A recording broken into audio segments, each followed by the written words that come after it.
دین اسلام ایسا دین ہے جو اللہ کا پسندیدہ دین ہے، اور یہ دین اللہ رب العزت نے اپنے نبی پر مکمل کر کے نازل کیا ہے، اور مکمل دین اللہ کے پیارے رسول صلی اللہ علیہ وسلم ہمیں اور آپ کو عطا کیا ہے۔ تو مکمل دین اسلام امت کو دے کر نبی آخر الزمان محمد رسول اللہ صلی اللہ علیہ وسلم اس دنیا سے تشریف لے گئے، اور اس دین کے کلمے کو، اس دین کی موٹی موٹی باتیں کو، ضروریات دین کو واضح الفاظ میں اللہ کے رسول بیان کر گئے، سکھا گئے، بتا گئے۔ اب اس میں نہ کمی کی ضرورت ہے اور نہ بیشی کی ضرورت ہے، نہ اس میں ہمارے گھٹانے سے گھٹنے کی چیزیں ہیں اور نہ ہمارے بڑھانے سے کوئی چیز اس میں ایڈ ہو جائے گی دین کے رکن کی حیثیت سے۔ دین پورا جامع ہے۔ آمنت باللہ ملائکتہ و کتبہ و رسولہ والیوم الآخر والقدر خیرہ و شرہ من اللہ تعالی والبعث بعد الموت۔ 7 چیزوں کا ذکر اس کلمہ طیبہ میں ہوا، جس کو ایمان مفصل کہتے ہیں۔ ان 7 چیزوں کو ما لہو ما علیہ ما لہو کے ساتھ مان لینا، یہی دین ہے اور دین کا ایک کمال ہے۔ اگر سرسری مان لیتے ہیں تو دین تو حاصل ہو گیا، اور تفصیلی مان لیتے ہیں تو دین نہیں، دین کے کمال کے ساتھ آپ نے اس کو قبول کر لیا، مان لیا۔ اور اگر کسی نے تفصیل نہیں جانی، صرف سرسری اس کو قبول کر لیا، اجمالاً قبول کر لیا، کلمہ طیبہ پڑھا اور اجمالاً ایمان مفصل کو جان لیا، تو اب وہ مسلمان ہے۔ پوری دنیا مل کر کے اگر اس کو کہے کہ نہیں تم اسلام میں داخل نہیں ہو، تب بھی وہ مسلمان ہی رہے گا، کیونکہ اس نے کوئی ایسا کام کیا ہی نہیں کہ جو کام اس کو خارج کر دے دین سے۔ پوری دنیا چاہے کہ اس کو دھکا دے کے دین سے باہر کر دے تو باہر نہیں کر سکتے، حتیٰ کہ اگر پوری دنیا کے لوگ مل کے اس کے اوپر فتویٰ لگا دیں، اس کے کفر کا اعلان کر دیں، اس کو آگ میں جلا دیں اور اس کے جسم کو بوٹی بوٹی کاٹ کر کے چیل کووں کو کھلا دے، تب بھی وہ مسلمان ہی مرا ہو، کیونکہ اس نے ان چیزوں کو مان لیا جن چیزوں کے ماننے سے بندہ اسلام میں اور دین میں داخل ہو جاتا ہے۔ اب جن چیزوں کے ماننے نے ہم کو دین میں داخل کیا ہے، انہی میں سے کسی کا ہم انکار کریں گے تو ہم کو دین سے باہر ہونے کا راستہ ملے گا۔ اگر ہم نے کوئی انکار نہیں کیا، آمنت باللہ ملائکتہ و کتبہ و رسولہ والیوم الآخر والقدر خیرہ و شرہ من اللہ تعالی والبعث بعد الموت، ان چیزوں کو ہم نے مان لیا اور کوئی کفر ہم سے سرزد نہیں ہوا، نہ قولاً نہ عملاً، نہ ہم نے اس کا اعتقاد کیا کفر کا، نہ ان 7 چیزوں کا جو ذکر ہوا اس کلمہ طیبہ میں، اس میں سے کسی رکن کا ہم نے انکار نہیں کیا، تو اب ہم دین سے خارج نہیں ہو سکتے، کسی صورت میں نہیں ہو سکتے۔ اور اگر ہم نے کلمہ تو خوب پڑھا لیکن ہم نے کسی ایک رکن ایمانی کا، رکن دینی کا انکار کر دیا اور اس کا اعتقاد رکھا، انکار کا اعتقاد بھی کر لیا، اقرار بھی کر لیا، اس کے بعد بھی ہم اسلام پہ، اسلامیات پہ، دین کی تفہیم پہ، دین کی تعلیمات پہ بڑی بڑی تقریریں کر رہے ہیں، لیکچر دے رہے ہیں، کتابیں لکھ رہے ہیں، پوری دنیا مل کر کے اگر ہم کو کہے کہ یہ غوث ہے، قطب ہے، اللہ کے ولی ہے، مومن ہے، مسلم ہے، تب بھی ہم مسلم نہیں ہو سکتے، تب بھی کوئی بندہ مسلم نہیں ہو سکتا، کیونکہ اس نے اپنے اعتقاد میں دین کے رکن کا انکار کر لیا۔ تو دین کے کسی بھی ایک رکن کا اگر اس نے انکار کر لیا، ضروریات دین میں سے کسی ایک ضروری کا اگر اس نے انکار کر لیا اور اس کا اعتقاد رکھ لیا، تو وہ خارج دین ہے۔ اب اس کو کلمہ پڑھنا مفید نہیں ہوگا جب تک کہ وہ شخص اپنے اس اعتقاد باطل سے تائب نہ ہو جائے، رجوع نہ کر لے، اس وقت تک کہ اس کو کلمہ طیبہ پڑھنا مفید نہیں ہوگا۔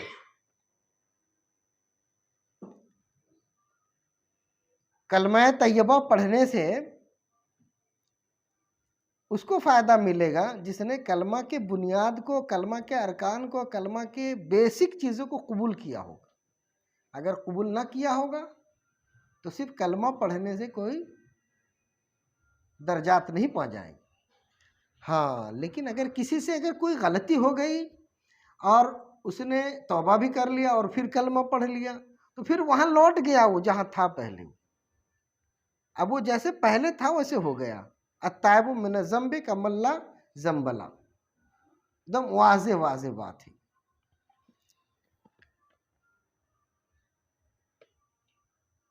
فلمی دنیا میں ایکٹنگ کے درمیان بھی کلمہ پڑھا جاتا ہے، اور بعض سیدھے سادھے مسلمان اس کلمہ گو کو، کلمہ پڑھنے والے کو بھی مسلمان سمجھ لیتے ہیں۔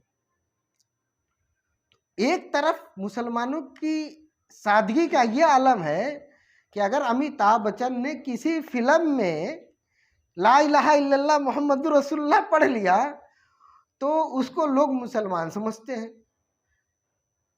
مصر میں کئی لوگوں سے ہماری بحث ہو گئی اسی پر، اس نے کہا نہیں وہ مسلمان ہے، ہم نے کہا نہیں وہ مسلمان نہیں ہے، اس نے رول کیا ہے، کلمہ پڑھنے کا رول کیا ہے، اور وہ کہہ رہا نہیں جس نے کلمہ پڑھ لیا وہ مسلمان ہو۔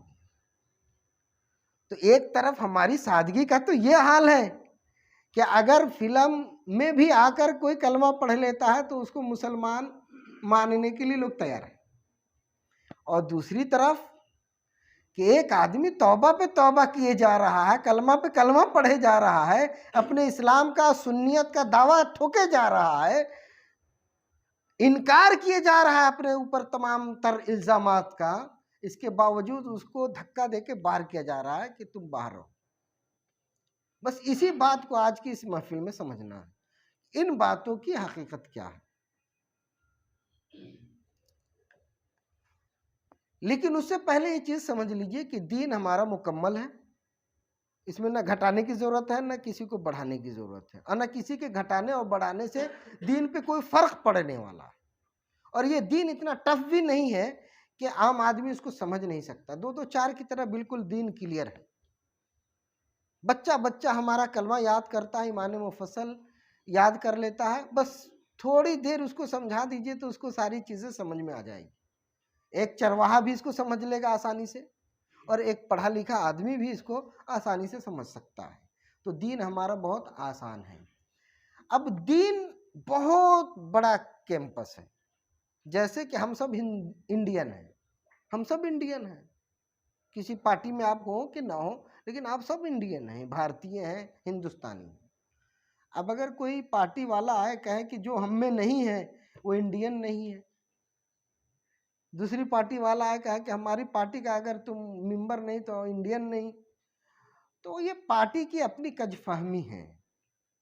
کسی پارٹی میں رہنا انڈین ہونے کے لیے ضروری نہیں ہے، سیدھی سیدھی بات ہے کہ ہم کسی پارٹی کے آدمی نہیں ہیں لیکن ہم بھارتیہ ہیں، انڈین ہیں، ہندوستانی ہیں، ہم ہندوستان میں پیدا ہوئے ہیں، ہندوستان کے ناگرک ہیں، ہم ہندوستان کے قانون کو مانتے ہیں، ہندوستان کے لیے بلیدان دینے کا جذبہ رکھتے ہیں، ہم ہندوستانی ہیں، شان سے ہندوستانی۔ کسی پارٹی میں رکنیت لینے کی، ممبرشپ لینے کی ضرورت نہیں ہے۔ تو ایک ہوا کہ آپ انڈین ہیں، دوسرا یہ ہے کہ آپ یو پی کے ہیں، بہار کے ہیں، مدراس کے ہیں، پنجاب کے ہیں، کشمیر کے ہیں، دلی کے ہیں، ہے نا؟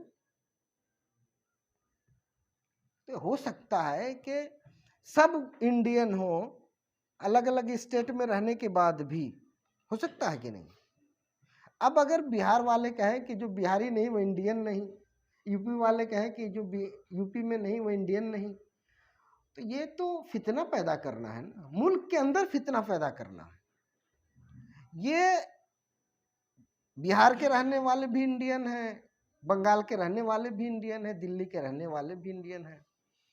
اسی طریقے سے اسلام بہت بڑا کیمپس ہے۔ اب اس میں قدریہ بھی ہیں، جبریہ بھی ہیں، معطلہ بھی ہیں، مشبہ بھی ہیں، مرجیہ بھی ہیں، معتزلہ بھی ہیں، شیعہ بھی ہیں، خوارج بھی ہیں، روافظ بھی ہیں، سنی بھی ہیں، یہ سب مسلم ہیں، سب مسلمان ہیں، سب کلمہ گو ہیں، سب اہل اسلام ہیں۔ تو اسلام سب کو گھیرے ہوئے، جس طرح انڈیا سب کو گھیرے ہوئے، تمام اسٹیٹ کے لوگوں انڈین ہیں، اسی طریقے سے تمام فرقے کے لوگ مسلم، تمام فرقے کے لوگ مسلم ہیں۔ جب تک کہ وہ دین کی بنیادی چیزوں کا انکار نہیں کریں گے، اسلام کی بنیادی چیزوں کا انکار نہیں کریں گے، اس وقت تک کہ اسلام سے باہر وہ نہیں ہو سکتے۔ جب تک کہ کوئی ہندوستانی ہندوستان کے آئین کا انکار نہ کرے، ہندوستان کی بغاوت نہ کرے، اس وقت تک کہ ہندوستان سے باہر نہیں ہو سکتا۔ اسی طریقے سے جب تک کہ دین اسلام کے ارکان کا کوئی اگر انکار نہیں کر رہا، اس کا اقرار کر رہا ہے، تو وہ اسلام ہے، اس کا وہ اہل اسلام ہے، وہ کلمہ گو ہے، اہل قبلہ ہے۔ اور اس کی بہت موٹی موٹی پہچان احادیث کریمہ میں آئی ہے کہ وہ آپ کی طرح نماز پڑھتا ہو قبلہ رو ہو کر کے، آپ کا ذبیحہ کھاتا ہو، اور دین کی جو موٹی چیزیں ہیں آمنت باللہ ملائکتہ و کتبہ و رسلہ والیوم الآخر والقدر خیرہ و شرہ من اللہ تعالی والبعث بعد الموت، ان چیزوں کا وہ اقراری ہو، مسلم ہے، مسلمان ہے وہ۔ اب اگر مسلمان ہے تو اسلام کے جتنے حقوق ہیں ایک مسلمان ہونے کی حیثیت سے اس کو یہ پہنچے گا۔ ایک مسلمان ہونے کی حیثیت سے اسلام کے جتنے حقوق ہیں اس کا وہ حقدار ہو جائے گا، کیونکہ اس نے اسلام کو قبول کر لیا تو اسلام کے حقوق کا وہ مستحق ہو گیا۔ اب اس میں الگ الگ فرقے ہیں، کوئی شیعہ ہے، کوئی سنی ہے، کوئی کچھ ہے، کوئی کچھ ہے۔ اب سنی بننے کے لیے کیا ضروری ہے؟ ایک تو ہوا کہ اسلام، اور ہوا ہے کہ اہل سنت۔ تو ہم سب اہل اسلام ہیں چاہے کسی فرقے میں ہو۔ اب یہ ہے کہ ہم سب اہل سنت ہیں چاہے کسی مسلک میں کسی مشرب میں ہو۔ تو ایک چیز ہے اسلام، اس کے نیچے دوسرا درجہ کیا آتا ہے؟ اہل سنت۔ اب اہل سنت والجماعت کی بھی ضروریات ہیں، ان کی بھی بنیادیں ہیں۔ اہل سنت والجماعت کی بنیادوں میں سے کسی بھی چیز کا اگر وہ انکار نہیں کر رہا تو اہل سنت میں ہے۔ تو اہل سنت کی بنیادوں کو اور اس کی ضروریات کو علماء کرام نے بیان کیا کہ یہ چیز ہے جو اہل سنت کے لیے ضروری ہے، اور ہم نے اپنی کتاب میں اہل سنت کی پہچان لکھی ہے۔ اکثر علماء اور مشائخ نے، کسی نے 10، کسی نے 15، کسی نے 25، کسی نے کچھ تعداد بیان کر دی، موٹی موٹی تعداد، کہ یہ علامتیں ہوں گی کسی شخص میں تو وہ اہل اسلام بھی ہوگا اور اہل سنت بھی ہوگا، اور اگر یہ چیز نہیں ہوں گی تو وہ اہل سنت سے خارج ہو جائے گا لیکن اہل اسلام رہے گا۔ تو اہل اسلام بننے کے بعد دوسرا درجہ ہمارا کیا ہوتا ہے کہ ہم اہل سنت ہوں۔ تو اب اہل سنت کی ضروریات کو بھی ہم سمجھیں گے، جیسے حیات النبی، اگر حیات النبی کا کوئی انکار کر دے گا تو اہل سنت سے باہر ہو جائے گا، کیونکہ اہل سنت کیا ہے، یہ متفقہ طور پہ حیات النبی کا عقیدہ اہل سنت کے ضروریات میں ہے۔ مسح علی الخفین، خف پہ مسح کرنا علماء فقہ کے نزدیک اہل سنت میں اہل سنت کی علامت بنائی گئی ہے۔ تو اب اگر مسح علی الخفین کا کوئی انکار کرے کہ نہیں خف پہ مسح کی ضرورت ہی نہیں ہے، پاؤں ہی پہ ڈائریکٹ مسح کیا جائے گا، تو اب وہ سنی نہیں رہے گا، شیعہ ہو جائے گا۔ سمجھ گئے نا؟ اسی طریقے سے اگر شیخین کی تعظیم اور ختنین کی توقیر نہیں کرتا ہے، شیخین یعنی حضرت ابوبکر رضی اللہ تعالیٰ عنہ، حضرت عمر رضی اللہ تعالیٰ عنہ، اور ختنین یعنی حضرت عثمان غنی رضی اللہ تعالیٰ عنہ اور حضرت علی رضی اللہ تعالیٰ عنہ، تو 4 خلفاء میں سے 2 کو کہتے ہیں شیخین اور 2 کو کہتے ہیں ختنین۔ تو ان کی تفضیلیت، ان کی فضیلت، شیخین کی فضیلت اور ختنین کی توقیر، تعظیم، یہ دونوں اہل سنت سے ضروری ہے، اہل سنت ہونے کے لیے یہ بھی ضروری ہے۔ اب اگر کوئی آئے جنون میں اور شیخین پہ لعن طعن شروع کر دے یا ختنین کا احترام نہ کرے تو یہ جان لیجئے کہ مسلمان تو ہیں وہ لیکن سنی نہیں، مسلمان تو ہے لیکن سنی نہیں۔ اب آپ کہیں گے کہ حضرت ابوبکر رضی اللہ تعالیٰ عنہ پہ لعن طعن کرنے والا سنی مسلمان کیسے رہے گا؟ تو میں نے پہلے بتایا کہ اسلام کے بنیاد میں حضرت ابوبکر رضی اللہ تعالیٰ عنہ کی توقیر یا تعظیم یا ان کی فضیلت کا اقرار نہیں ہے۔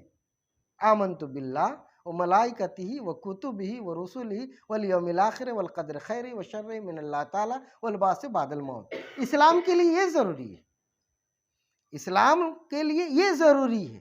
تو اس کو جب ہم نے مان لیا تو اب ان مشائخ، ان بزرگوں کا، ان شخصیات کا احترام یہ اسلام کے لیے ضروری نہیں ہے لیکن سنی ہونے کے لیے ضروری ہے، کیونکہ اہل سنت کے علماء کا متفقہ فیصلہ ہے کہ ان کا احترام آپ کو کرنا ہوگا۔ تو مسلمان ہونے میں اور سنی ہونے میں تھوڑا سا درجے کا فرق ہے، اور ان دونوں میں کون سی نسبت ہے؟ عام خاص مطلق کی نسبت ہے۔ جو سنی ہوگا وہ ہر حال میں مسلمان ہوگا بھائی، لیکن جو مسلمان ہوگا وہ سنی بھی ہو ضروری نہیں۔ ہو سکتا ہے کہ ایک شخص مسلمان ہو، سنی نہ ہو، شیعہ ہو، خارجی ہو، رافضی ہو، قدریہ ہو، جبریہ ہو، معتزلہ ہو، لیکن سب اہل اسلام ہیں۔ تو سنت، اہل سنت کے ضروریات اور اہل دین کے ضروریات، اہل اسلام کے ضروریات اور اہل سنت کے ضروریات، اتنا جب ہم جان جائیں گے تو اس کا سمجھنا بہت آسان ہو جائے گا کہ مسلمان کب ہوگا آدمی اور سنی کب ہوگا آدمی۔ ایک آدمی مسلمان بھی ہے، سنی بھی ہے، ایک آدمی ایسا ہو سکتا ہے کہ مسلمان ہو سنی نہ ہو، لیکن اگر کوئی مسلمان ہے تو اسلام کے جتنے حقوق ہیں اس کو وہ ملے گا۔ اب اسلام کے کیا کیا حقوق ہیں، اہل قبلہ کے کیا کیا حقوق ہیں، اہل اسلام کے کیا کیا حقوق ہیں، فقہ کی تمام کتابوں میں موجود ہے۔ کسی مولوی سے سمجھنے کی ضرورت نہیں ہے، بلکہ اس کو آپ اپنے بنیادی اسلام کی جو مستند کتابیں ہیں ان کتابوں میں آپ جھانکیے، آپ کو مل جائے گا۔ موجودہ حالات میں آپ اصل مصادر کی طرف جب لوٹیں گے تو آپ کو مل جائے گا کہ ایک مسلمان کے کیا حقوق ہوتے ہیں اور سنی کے کیا حقوق ہوتے ہیں۔ تو اہل سنت ہو گئے ہم سب اہل سنت ہیں۔ مسئلہ الخفین بھی مانتے ہیں، نہیں مانتے ہیں؟ مانتے ہیں۔ شیخین کی فضیلت کے بھی اقراری ہیں ہم، اور ختنین کی توقیر کو بھی ہم دل و جان سے لگائے رکھے ہوئے ہیں، حیات النبی کے بھی ہم قائل ہیں۔ تو ہم سنی بھی ہیں اور مسلمان بھی ہیں۔ جو اس میں سے نہیں ہے، سنی میں سے نہیں ہے، تو وہ اہل اسلام میں سے ہوگا، کیونکہ اسلام کا کیمپس تھوڑا سا اہل سنت سے بڑا ہے۔ جن چیزوں کے اقرار نے ہم کو داخل اسلام کیا، انہی میں سے کسی کا انکار ہم کو کیا کرے گا؟ یہ اصول ہے، یہ یاد رکھیے گا کہ جن چیزوں کے اقرار سے ہم اسلام میں داخل ہوئے انہی میں سے کسی کا انکار ہم کو اسلام سے خارج کرے گا۔ ایسا نہیں ہے کہ ہاتھ نہیں چومیں گے، انگوٹھا نہیں چومیں گے تو ہم اسلام سے باہر ہو جائیں گے۔ اب ایک اور چیز ہے کہ ہم نے دین کو نہیں سمجھا، ہم نے اہل سنت کو نہیں سمجھا، دین کے ضروریات کی تبلیغ ہم نے نہیں کی، اہل سنت کی ضروریات کی تبلیغ ہم نے نہیں کی۔ ہم نے تبلیغ کی اپنی طبیعت کی، اپنے رسومات کی، اپنی بنائی ہوئی چیزوں کی۔ میں نے پہلے ہی کہا کہ دین مکمل ہے، اس دین میں نہ اب گھٹانے کی ضرورت ہے نہ بڑھانے کی ضرورت ہے، دین مکمل ہے۔ اللہ رب العزت نے اپنے پیارے نبی کے ذریعے ہم تک کے جو دین بھیجا ہے وہ مکمل دین بھیجا ہے، اور اس دین میں کسی کے بڑھانے اور گھٹانے کی کوئی ضرورت باقی نہیں رہ جاتی۔ اب اگر کوئی چیز آپ یا ہم یا کوئی بڑھاتا ہے اور اس کو لازم کرتا ہے امت پر یا امت کے کسی فرد پر، تو یہ جان جائیے کہ وہ دین پہ زیادتی کر رہا ہے، وہ اللہ اور رسول کے دین کو سمجھا نہیں ہے، اور اللہ اور رسول نے جو دین ہم کو دیا ہے اس دین کی وہ اپنی شرح کر رہا ہے، اپنی طبیعت کے مطابق وہ تشریح کرنا چاہتا ہے اور اس کو لازم کرنا چاہتا ہے۔ اب دین میں بہت ساری چیزیں جو لازم نہیں ہیں، جس کو اللہ اور رسول نے لازم نہیں کیا ہے، اس کو اگر کوئی بھی شخص لازم کرے، چاہے جتنا بڑا ہو، چاہے وہ اس کے ساتھ ایک جم غفیر ہو جائے، ایک ہجوم ہو جائے اربوں لوگوں کا، کروڑوں لوگوں کا، تب بھی وہ شخص اور اس کی یہ روش، اس کا یہ طریقہ درست نہیں ہو سکتا۔ یا یہ کہ دین میں جن جن چیزوں کا اللہ اور رسول نے صراحتاً ذکر کر دیا ہے حلت و حرمت کے حوالے سے، اگر ان میں سے کسی چیز کا کوئی انکار کرے اور اس کو گھٹانا چاہے، اس میں سے کسی چیز کو کوئی گھٹانا چاہے، تو یہ جان جائیے کہ وہ اپنی طبیعت کو شریعت پہ وہ لازم کر رہا ہے اور حاوی کر رہا ہے۔ اس سے پوچھا جائے گا کہ اگر آپ کسی چیز کو فرض یا واجب کہہ رہے ہیں تو آپ کس بنیاد پہ کہہ رہے ہیں، کہاں دلیل ہے، کہاں اللہ اور رسول نے فرمایا؟ یا یہ کہ آپ کسی چیز کو حرام کہہ رہے ہیں تو کہاں اللہ اور رسول نے اس کو حرام کیا، آپ بتائیے۔ کیونکہ کسی چیز کا حرام ہونا اور حلال ہونا اگر اللہ اور رسول نے بیان نہیں کیا ہے تو کوئی دوسری شخصیت اس کو حلال یا فرض، حرام یا فرض نہیں کر سکتی۔ کوئی بھی امت کا کوئی بھی فرد جس کو اللہ اور رسول نے فرض اور حرام نہیں کیا ہے، اس کو امت کا کوئی بھی فرد فرض اور حرام نہیں کر سکتا۔ یہ بھی اصول ہے، اس کو یاد رکھیے۔ اگر کوئی بھی آدمی کسی اپنے رسم کو لازم کرنا چاہے امت پر تو آپ جان جائیے کہ زیادتی ہو رہی ہے اور وہاں پہ حق بولنا واجب ہے آپ پر۔ اعلیٰ حضرت علیہ رحمۃ رضوان فتاوی رضویہ میں ایک جگہ لکھتے ہیں کہ اگر کوئی رسم عوام و خواص میں اس قدر رائج ہو جائے اور اس قدر اس کی پابندی ہونے لگے کہ لوگ اس کو واجب کی طرح سمجھنے لگے، عملاً کوئی کام ہو رہا تھا اور اس کو لوگوں نے واجب کی طرح کرنا شروع کر دیا اور سمجھنا شروع کر دیا، تو علماء اور مشائخ پہ ضروری ہے، واجب ہے کہ اس کو ترک کریں تاکہ امت کو معلوم ہو جائے کہ یہ دین میں واجب نہیں ہے۔ جس کو اللہ اور رسول نے واجب نہیں کیا، اگر امت دھوکے میں اس کو واجب سمجھنے لگے تو علماء اور مشائخ کی ذمہ داری ہے کہ اس کو جان بوجھ کے ترک کریں تاکہ امت یہ جان جائے کہ یہ چیز اس قدر مواظبت کے ساتھ کرنے کے لیے اور لازم سمجھنے کے لیے نہیں ہے، بلکہ یہ غیر ضروری چیز، یہ رسم ہے۔ بہت سارے اعمال ہمارے ایسے ہیں جو مستحب ہیں، جائز ہیں، اگر ہم کریں گے تو فائدہ ملے گا، نہیں کریں گے کوئی نقصان نہیں ملے گا۔ جیسے ہم فاتحہ کرتے ہیں، قیام کرتے ہیں، میلاد شریف پڑھتے ہیں، صلاۃ و سلام پڑھتے ہیں کھڑے ہو کر کے، انگوٹھا چومتے ہیں، یہ وہ اعمال ہے جو اعمال نہ دین میں فرض ہے اور نہ حرام ہے۔ اگر کوئی ان اعمال کو فرض کرتا ہے، واجب کرتا ہے، تب بھی جان جائے کہ وہ زیادتی کر رہا ہے دین پر، اور اگر کوئی اس کو حرام بتا رہا ہے تو یہ جان جائیے کہ وہ اپنی طبیعت اور اپنی مرضی کو دین پہ تھوپ رہا ہے۔ جس کو اللہ اور رسول نے حرام نہیں کیا، فرض نہیں کیا، اس کو کوئی بھی نہ فرض کر سکتا نہ حرام کر سکتا۔ ہاں، یہ ہمارا رسم، ہمارا طریقہ، ہمارا ٹریڈیشن ہو سکتا ہے، ہمارا سماجی طریقہ ہو سکتا ہے، ہماری اپنی طبیعت اور اپنی محبت ہو سکتی ہے۔ ہم کو اچھا لگتا ہے، ہم قیام کریں گے، فاتحہ پڑھیں گے، یا نبی سلام علیک پڑھیں گے، شیرنی سامنے رکھ کر کے فاتحہ پڑھیں گے، کھول کر کے فاتحہ پڑھیں گے، پھونک پھونک کے دم کریں گے اس میں اور پھر کھائیں گے۔ ہم کو یہ اچھا لگتا ہے، لیکن اگر کسی کو اچھا نہیں لگتا ہے تو ہم تھوپیں گے نہیں، اس کے پر ہم مسلط نہیں ہوں گے۔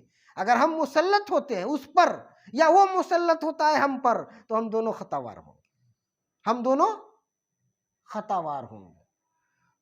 تو یہ ہمارے رسومات سے ہیں، قیام، میلاد، فاتحہ، ہر نماز کے بعد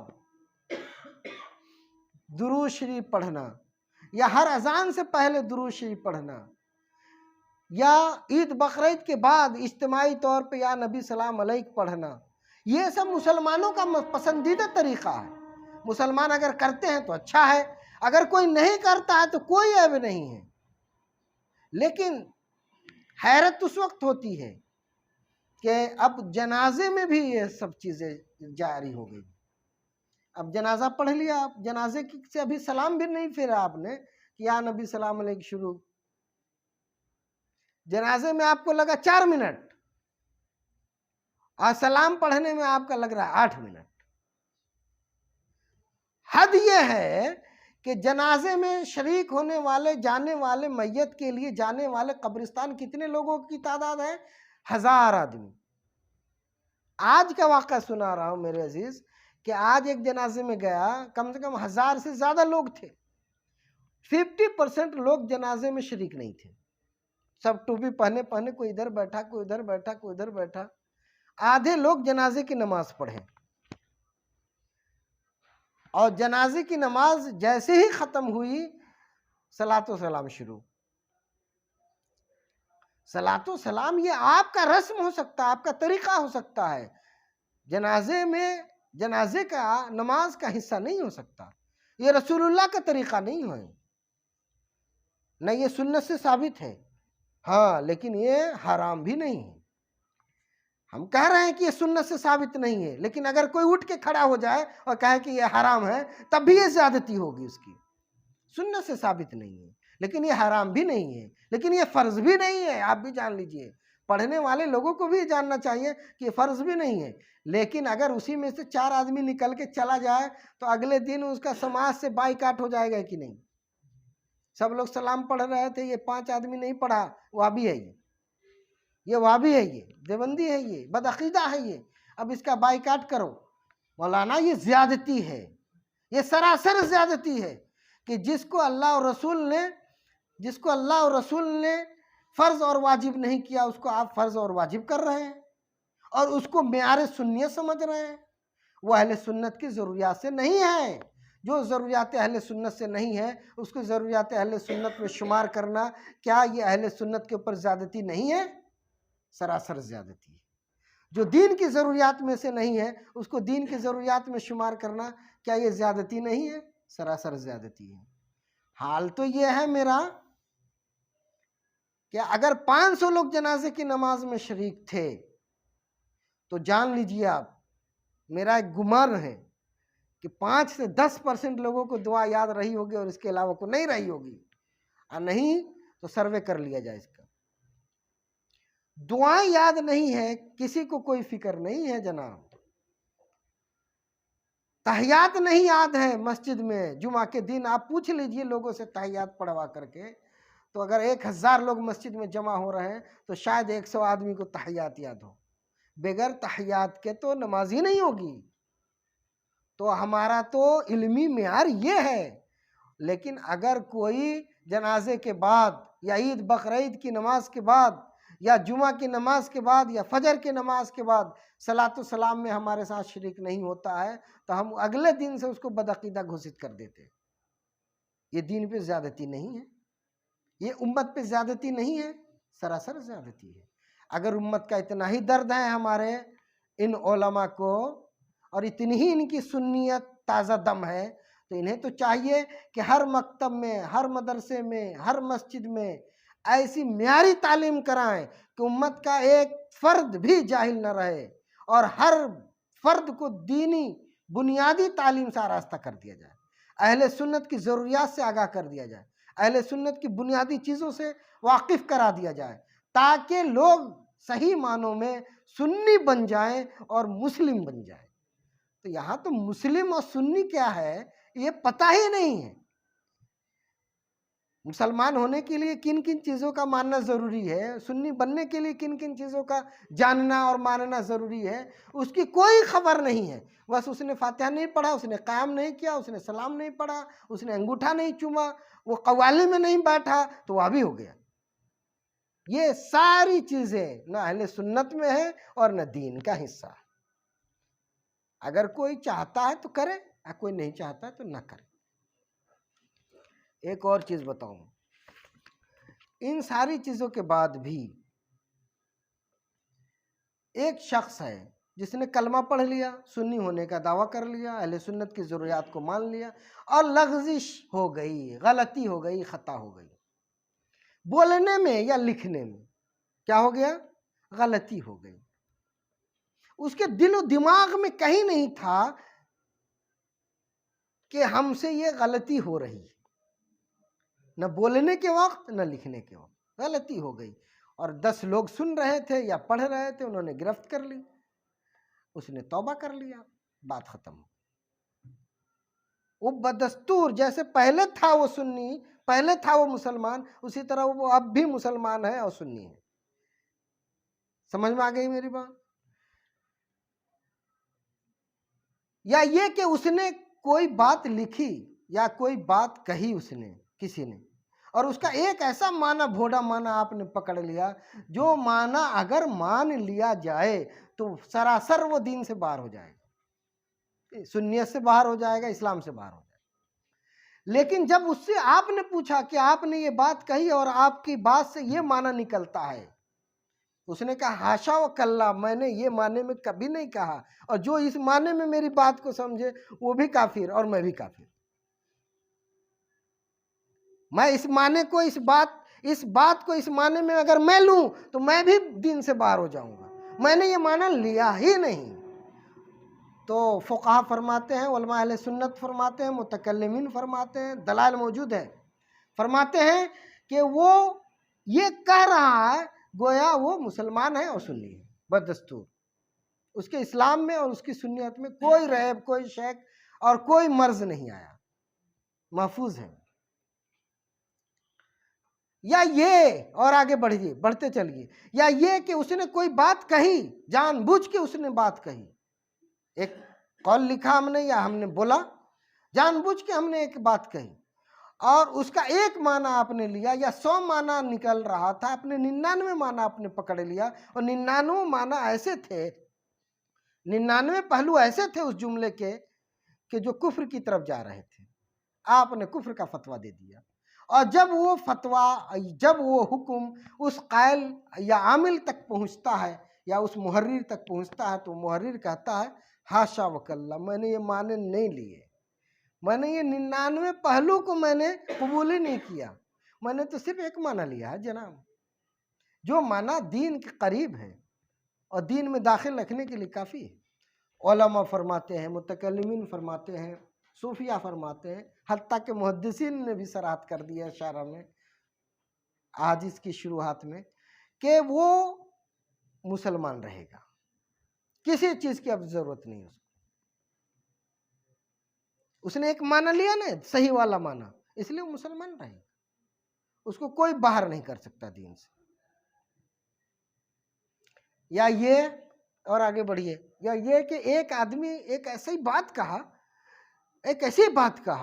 یا ایسی بات لکھ دیا جس سے دین کی بنیادی چیزوں میں سے کسی کا انکار ہو گیا، ضروریات دین میں سے کسی کا انکار لازم آ گیا، صراحتاً آ گیا، لازم نہیں بلکہ صراحتاً آ گیا، کہہ گیا وہ. یا یہ کہ اس نے کوئی ایسا عمل کیا جو بلا شبہ شرک تھا، کفر تھا، کوئی چارہ نہیں تھا اس کو اسلام میں بچنے کا، کیا اس نے، اور گواہ بھی موجود ہے، اس کی گواہی بھی دی جا رہی ہے لوگوں کی طرف سے، اور گواہ عادل ہے.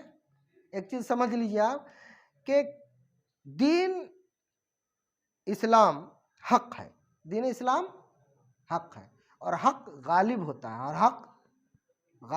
ہے، اور کفر مغلوب ہوتا ہے. تو حق کے غلبے کے لیے ایک گواہ بھی کافی ہے، حق کے ظہور کے لیے ایک گواہ بھی کافی ہے، اگر وہ عورت ہی ہو، اگرچہ وہ عورت ہی ہو. جیسے کہ ایک شخص ہے، انتقال کر گیا، اور ایک عورت آئی آپ کے پاس، اس نے کہا کہ وہ شخص جو انتقال کیا ابھی اس نے میرے سامنے کلمہ طیبہ پڑھا تھا اور دین اسلام کو قبول کیا تھا. اب آپ کے اوپر اور آپ کی برادری پر، اہل اسلام پر لازم ہے کہ اس کو غسل دے، کفن پہنائے، جنازے کی نماز پڑھے. ایک گواہ عورت کی گواہی مان لی گئی، حق کے ظہور کے لیے گواہ کافی ہے. لیکن حق کے مرتفع ہونے کے لیے، زوال کے لیے، حق کو زائل کرنے کے لیے دلیل قطعی، بدیہی، متواترہ ثبوت چاہیے، یا کم از کم 4 گواہ چاہیے، یا اس سے بھی کم، بعض کے ہاں 2 گواہ چاہیے، اور وہ بھی عادل گواہ چاہیے، عادل اور ثقہ گواہ چاہیے. حنفیہ کے ہاں 2 گواہ چاہیے، اور شوافی کے ہاں 4 گواہ چاہیے، کیونکہ انہوں نے قتل پہ اس کو زنا پہ انہوں نے قیاس کیا کہ زنا کی سزا قتل،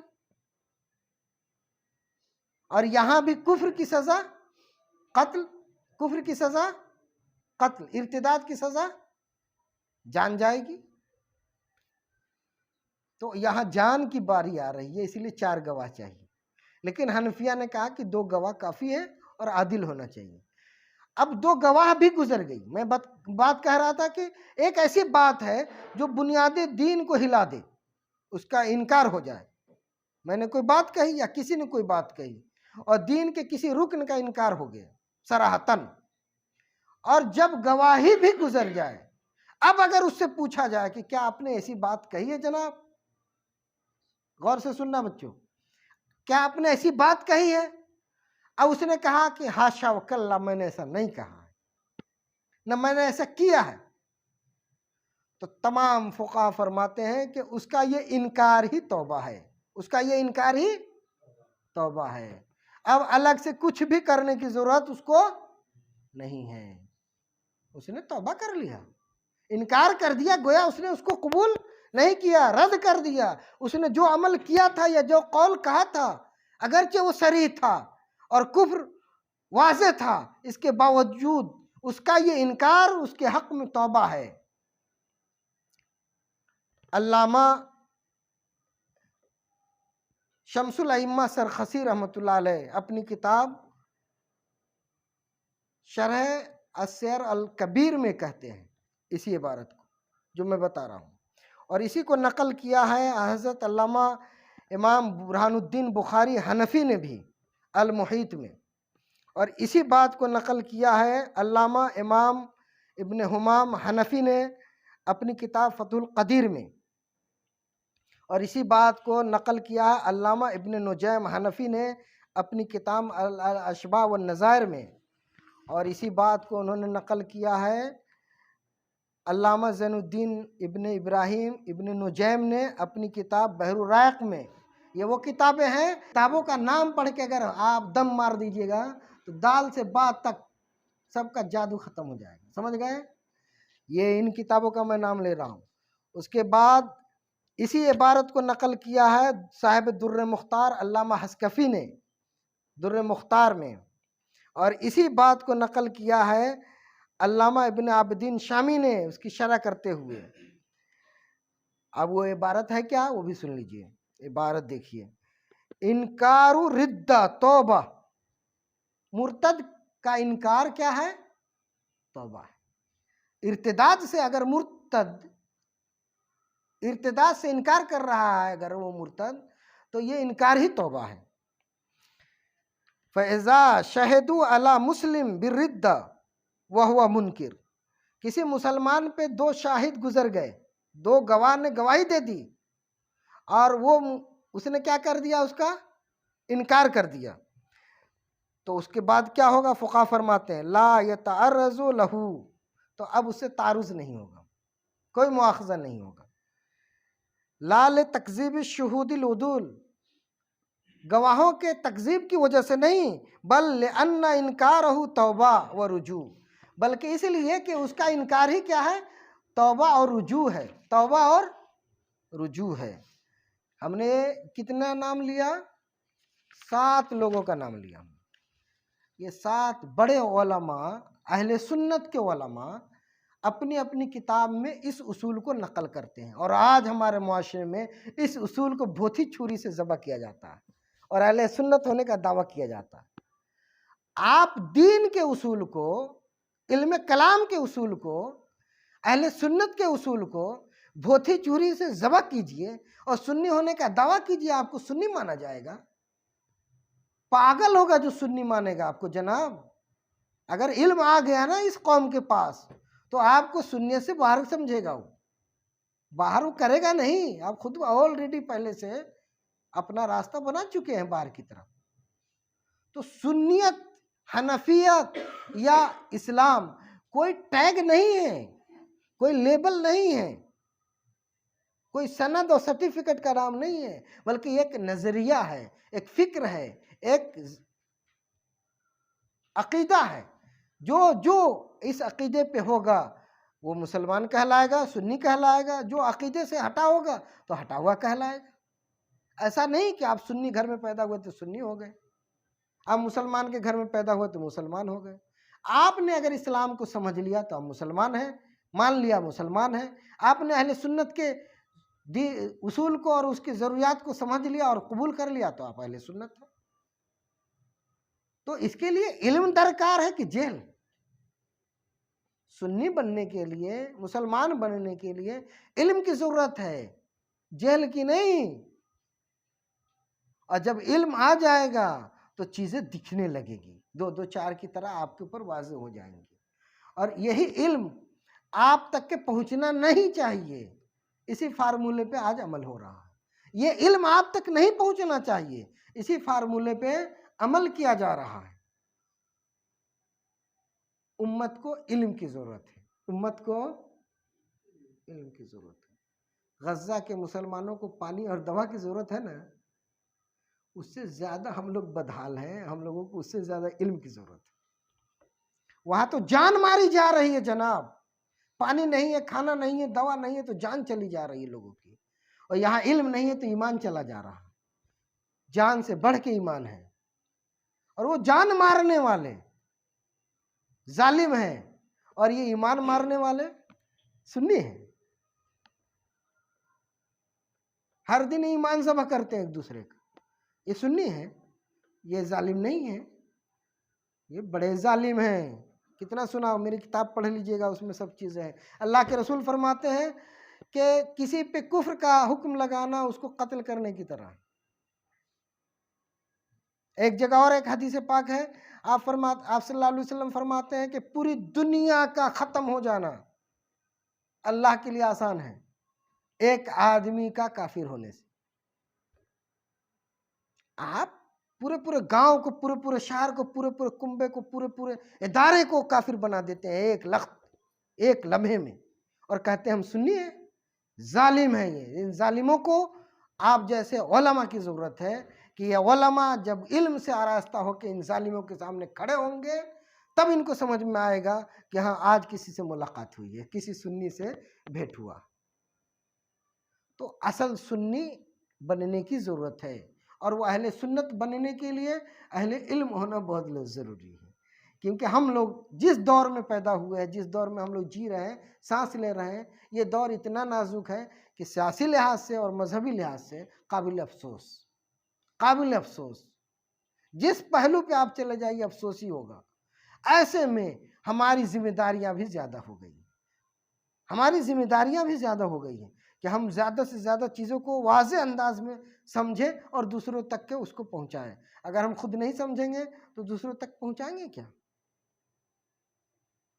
اور بھی بہت ساری باتیں ہیں جو انشاءاللہ ہوتی رہے گی.